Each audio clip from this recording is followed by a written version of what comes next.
So what you see here behind me is woods that have obviously been opened. You can see trees that are hinge cut, spray and girdled, trees that are felled. This is part of a University of Tennessee bedding block project.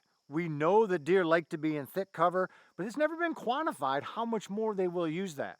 We are fortunate to be one of the study sites here in Pennsylvania. There are several states involved with this where UT researchers are going out. They have 8 to 10 acre blocks with a camera in every acre.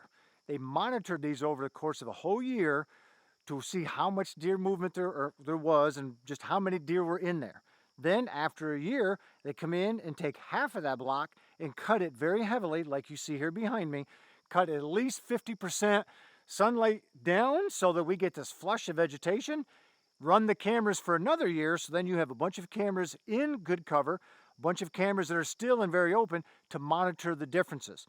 Pretty interesting in that early results show that where they have cut, it's crazy the increased deer use in there, but they're also seeing increased use even in the control areas.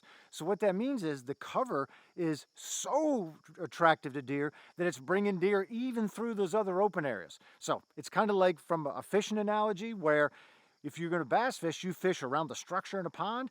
This is the structure in the deer woods. You provide this and they come to this. So this is all cut. This is the first growing season where we're seeing this big flush of vegetation.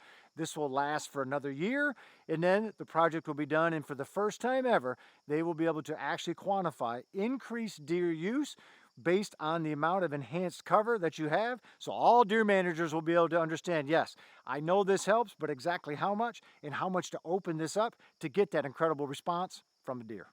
The next steps for me then is I am going to reap the benefits of this cut for the next several years. This is going to increase in a bunch of woody sprouts. This is different from an area where we remove most of the woody stuff and let herbaceous material come in.